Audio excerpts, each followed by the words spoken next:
Muy buenas noches a todos los hermanos de la fe, de nuestros grupos de oración. Una vez más, como cada día miércoles nos juntamos en los grupos de hogar eh, para adorar a Dios, para tener un tiempo de comunión, para compartir la palabra. Así que siéntanse todos muy bienvenidos a nuestros grupos de hogar de la Iglesia Jesús la Roca.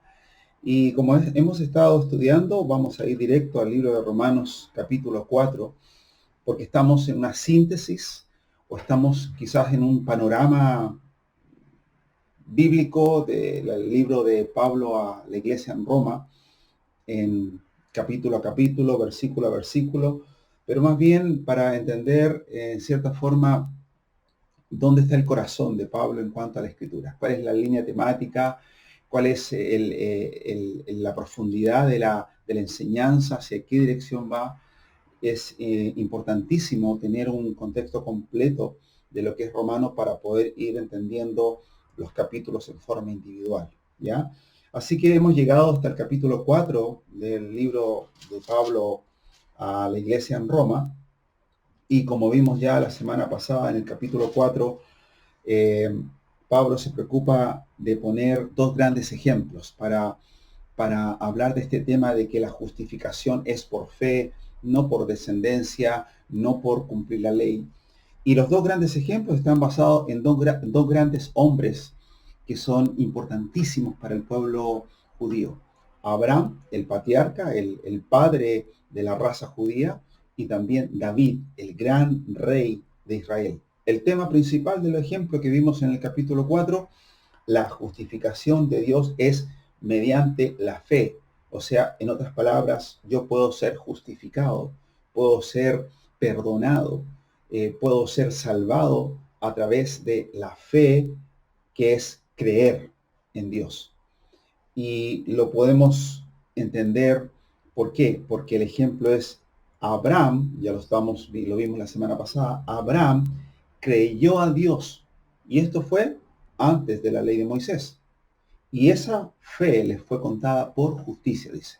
Y después, David creyó a Dios durante la ley de Moisés, durante la época ya que la ley estaba establecida, creyó a Dios, y esto les fue contado por justicia. Así que dos grandes ejemplos importantísimos para el pueblo judío, para que ellos puedan reconocer en estos hombres tan respetados por ellos este tema de la fe, ya que la justicia se alcanza a través de creer verdaderamente en Dios y también en Jesucristo. Así que independiente del periodo donde se establece este tema, aquí lo importante es creer, lo importante es la fe, ¿ya? Más allá, más allá de ver si fue en los tiempos de Abraham, o si fue en los tiempos de David, o si es en los tiempos actuales, aquí el tema es la fe, creer en Dios, poner mi fe en Dios y en Jesucristo. Por eso el capítulo 1 dice, mas el justo por la fe vivirá. Y aquí nace una pregunta, porque quedamos hasta el versículo 20, perdón, quedamos uh, hasta el versículo 12 del capítulo 4, y del capítulo 13 en adelante, del versículo 13 en adelante, nace una pregunta que la responden estos versículos. ¿En qué puso su fe Abraham de Dios? ¿Qué creyó de Dios para ser justificado? Desde el 13, versículo 13 al versículo 25 se responde, ¿ya? Abraham creyó en la promesa de Dios, y es importante que la promesa fue realizada por la fe, ¿ya? Abraham creyó en la promesa de Dios. ¿Cuál fue la promesa de Dios para Abraham? Lo que dice Génesis capítulo 15, Dios le prometió a Abraham darle un hijo. Si tú miras capítulo 15 de Génesis, versículo 4, vas a leer que dice lo siguiente: te daré un heredero, un hijo, y tu descendencia será como las estrellas de los cielos. Y dice ahí, y creyó Abraham y le fue contada por justicia. Esa promesa en la cual creyó Abraham fue dada antes de la ley. Y ahora vienen los versículos siguientes, del versículo 13 en adelante, para reafirmarnos este tema de la fe en la promesa. Dice así, versículo 13, porque no por la ley fue dada a Abraham, versículo 13, o a su descendencia la promesa que sería heredero del mundo, sino por la justicia de la fe. ¿Ya? Versículo 14.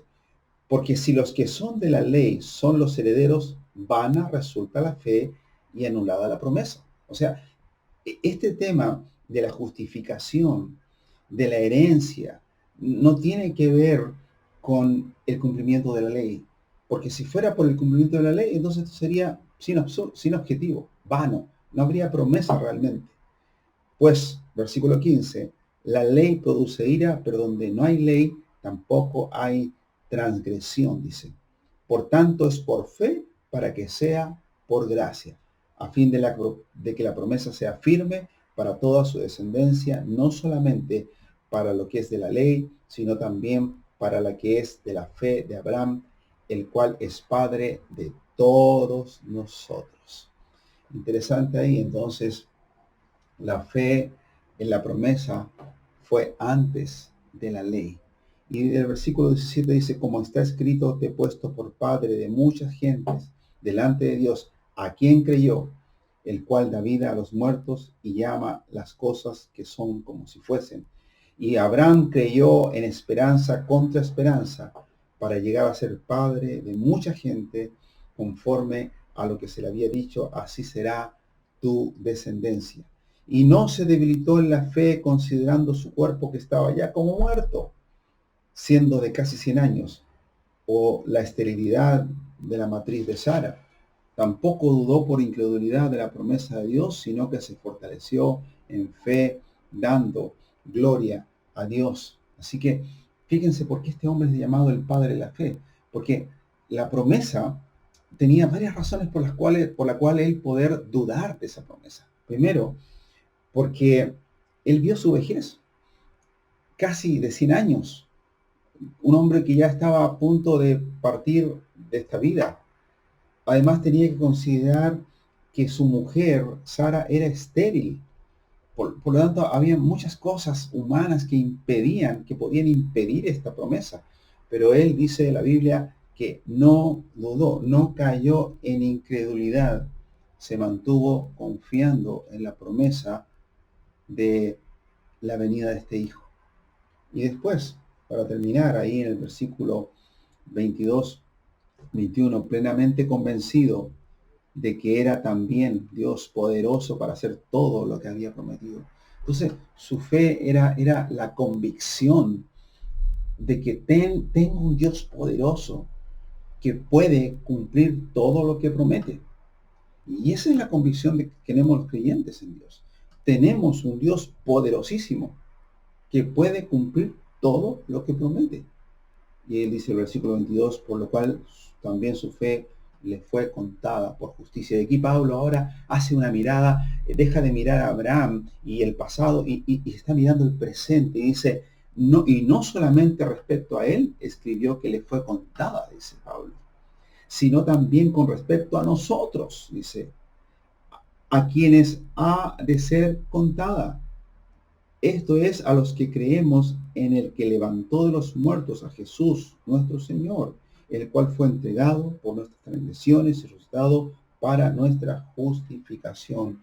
Así que esa fe, esa justicia que es por la fe, no solamente Abraham la tuvo como parte de su vida, sino que también ahora es parte de nosotros. Dice que creemos que Dios levantó de los muertos a Jesucristo el Señor.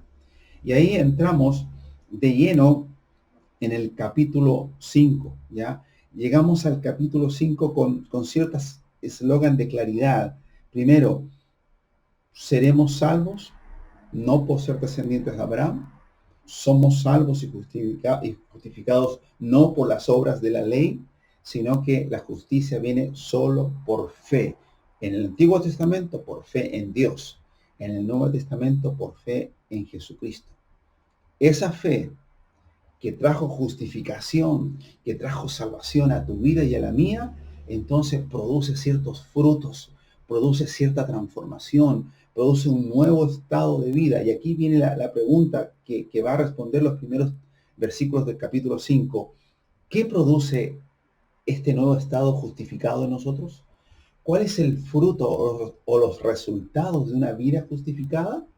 Y aquí vienen los primeros 11 versículos. Miren, para ti que estás justificado, para ti que creíste en fe, puedes apropiarte de todo este resultado, de todo lo que va a producir ese nuevo nacimiento, lo que va a producir esa justificación delante de Dios. Dice, justificados pues por la fe, versículo 1.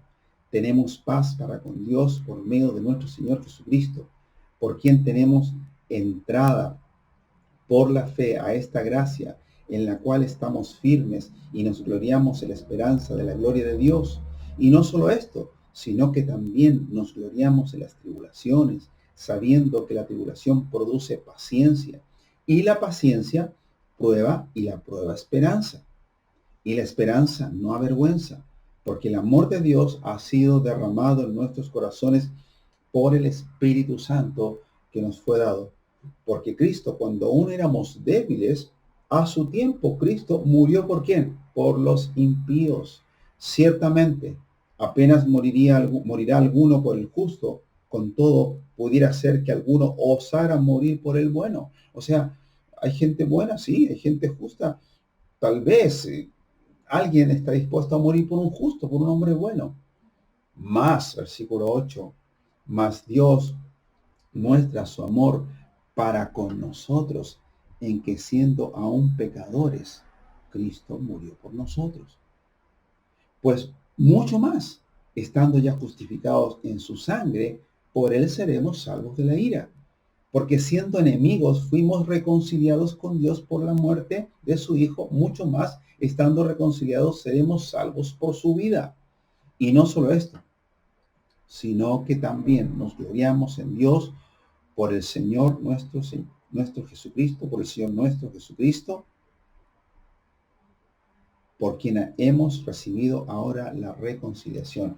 Si tú lees esos primeros 11 versículos del capítulo 5, tú vas a poder sacar estos puntos. Primero, miren toda la herencia que se tiene, el fruto a nuestra cuenta, toda la bendición, todo lo que recibimos. Primero, al ser justificados, tenemos paz para con Dios. Tenemos esperanza de ver su gloria. Tenemos fuerza en la tribulación. El Espíritu Santo ha sido derramado en nuestros corazones. Somos salvos de la ira y somos reconciliados con Dios. Díganme, hermanos, que no es un tesoro, no es la maravilla más grande haber puesto nuestra fe en Jesucristo para heredar paz, esperanza, fuerza, el Espíritu Santo, salvos, reconciliados. Me detengo y destaco el versículo 6, dice, porque Cristo, cuando éramos débiles, a su tiempo murió por los impíos. Cuando éramos débiles, murió por los impíos. ¿Ya? La muerte de Cristo fue por los impíos. ¿Quiénes son los impíos? Los pecadores. ¿Y cuántos pecadores hay en este mundo? Todos. La Nueva Traducción Viviente aclara un poquito, dice, cuando éramos totalmente incapaces de salvarnos a nosotros mismos. ¿Quiénes eran incapaces de salvarse a nosotros mismos? Nosotros. No hay ningún ser humano en esta tierra que haya tenido la capacidad de salvarse a sí mismo. Entonces, cuando éramos incapaces de salvarnos a nosotros mismos, todos nosotros, Cristo vino en el tiempo preciso y murió por quienes, por todos esos que eran incapaces de salvarse a sí mismo. Murió por todos los impíos. Por eso, hermanos, creo claramente que la Biblia muestra que Jesús murió por los impíos, murió por los pecadores, por todos los pecadores, y su sangre bendita fue derramada por esta humanidad, hermanos. Lamentablemente, esa sangre no fue aceptada por todos, o no va a ser aceptada por todos. Muchos le aceptarán y le conocerán, pero muchos rechazarán el mensaje de justificación en la sangre de Cristo.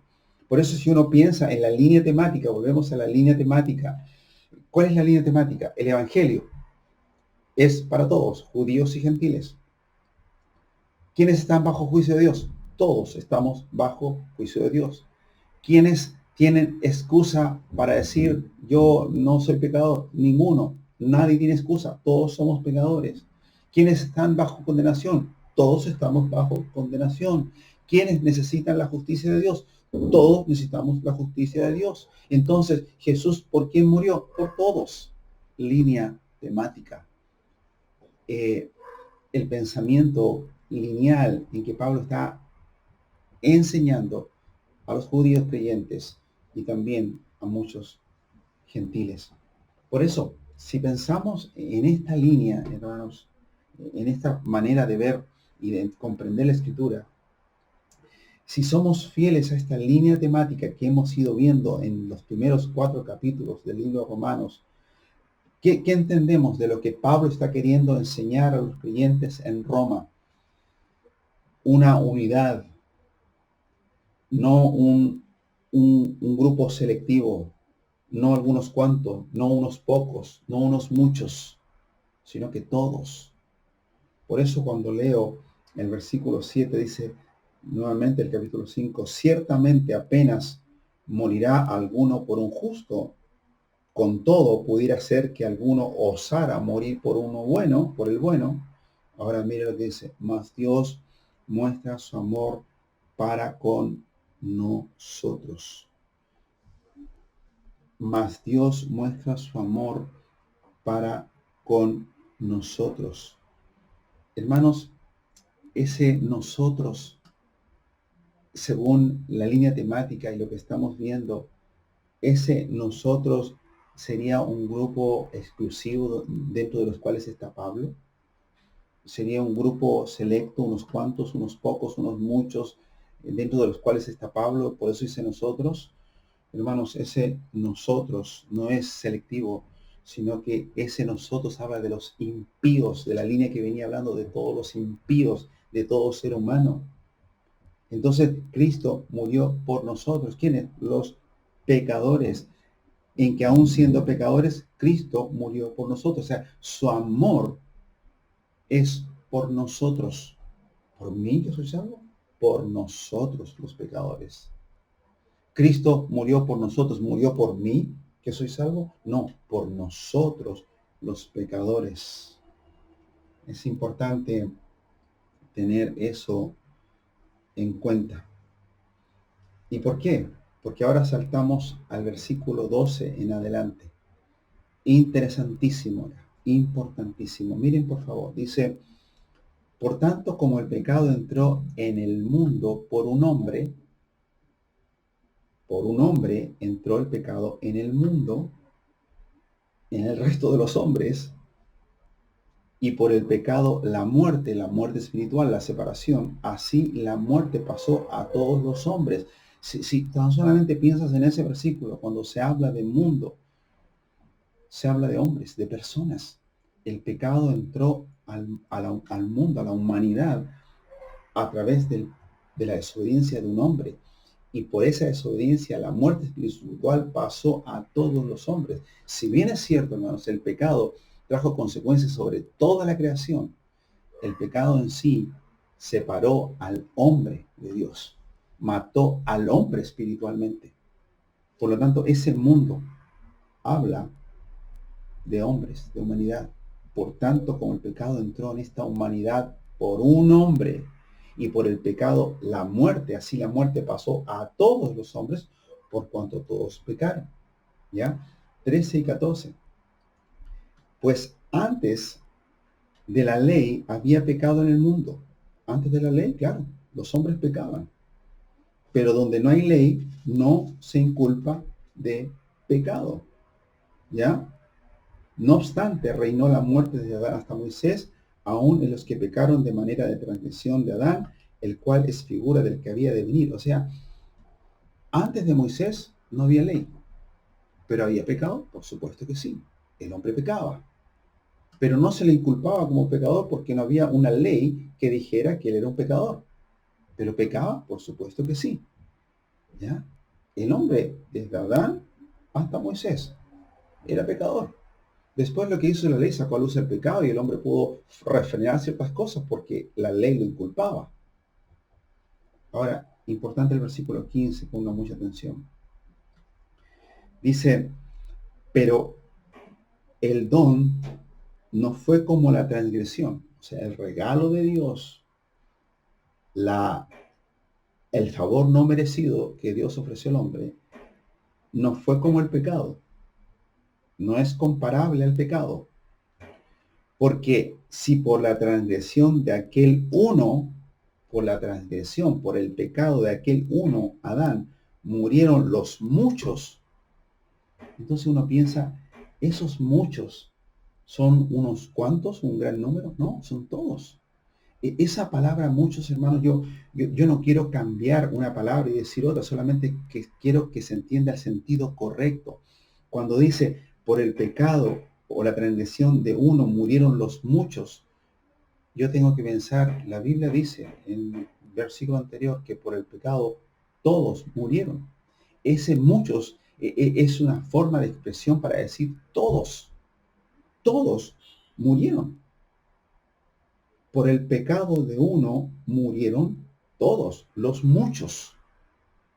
Y dice, abundaron mucho más para los muchos la gracia y el don de Dios para la gracia, por la gracia de un hombre, Jesucristo. O sea, así como por el pecado de uno murieron los muchos, todos, por la gracia y por el don de Dios, también los muchos y todos recibieron perdón. Ahora, cuidado, esto no quiere decir que por el hecho que Jesús murió, todos fueron perdonados, no. Tiene que haber fe, tiene que haber creer para que la justicia se impute sobre un hombre. Pero interesante entender esto.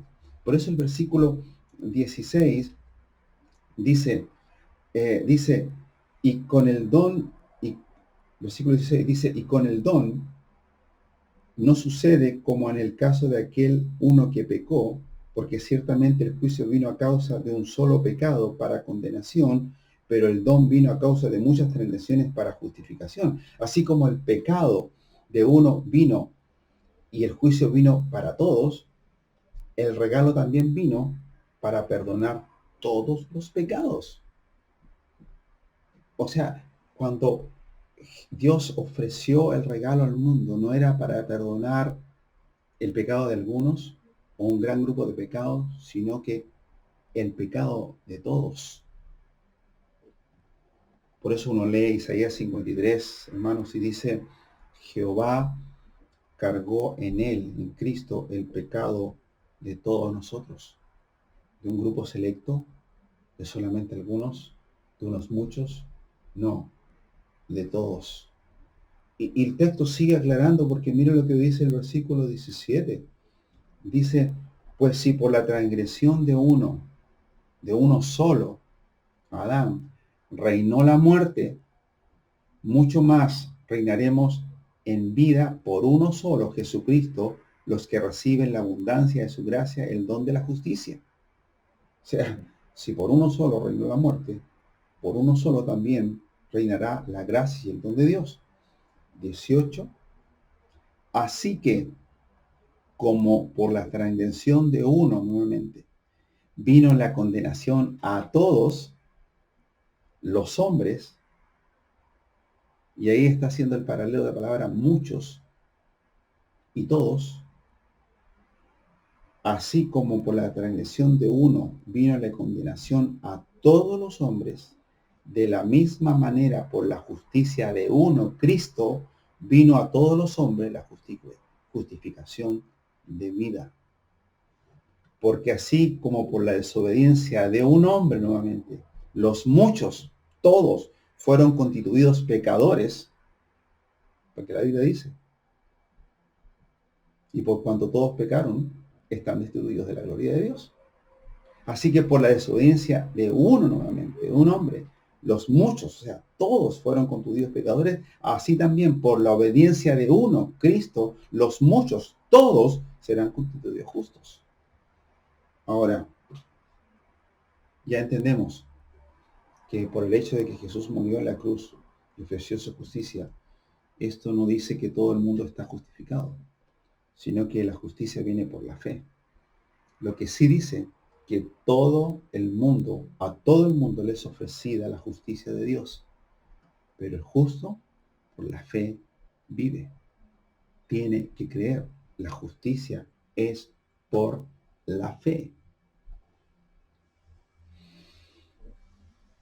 Así que terminamos con el 20, dice, pero la ley se introdujo para que el pecado abundase, ¿cierto? La ley se introdujo y el pecado salió a flor, mas cuando el pecado abundó, sobreabundó la gracia.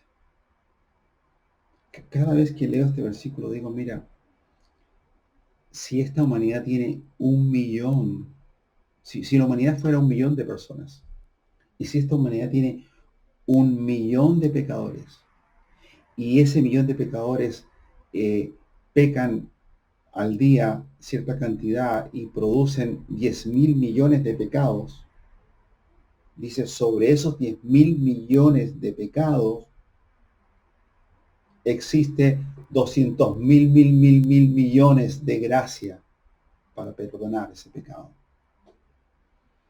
Por eso entiendo, hermanos, que cuando podemos ver a un hombre muy pecador, muy malvado, yo puedo ver detrás de eso a un Dios con mucho amor y con mucha gracia para salvarlo.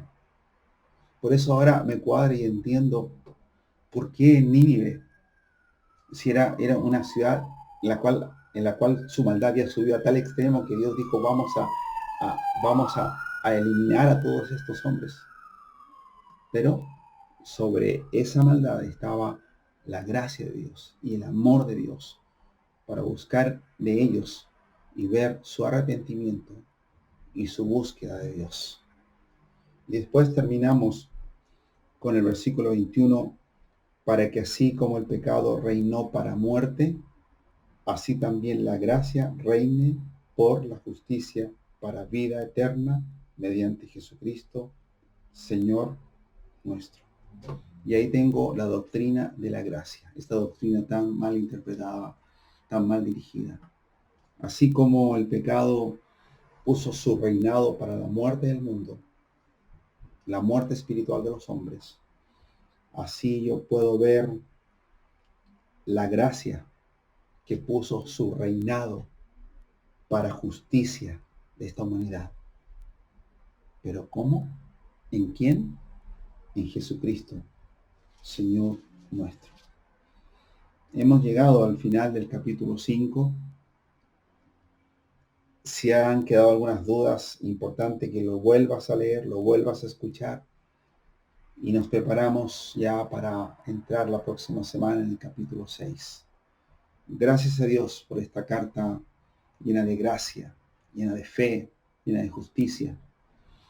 Gracias porque Pablo, guiado por el Espíritu Santo, nos dio estas grandes verdades para ir entendiéndolas, masticándolas poco a poco. Pido a Dios que nos bendiga como iglesia, que bendiga a cada uno de los oyentes, de los participantes de nuestros grupos de oración, que tengan un precioso tiempo, un buen resto de semana, y nos juntamos el próximo domingo para seguir adorando a Dios con integridad, con rectitud y sobre todo con un corazón lleno de agradecimiento. Que Dios les bendiga, hermanos, y nos volvemos a ver ya el próximo domingo, o si no, el próximo miércoles. Que Dios les bendiga.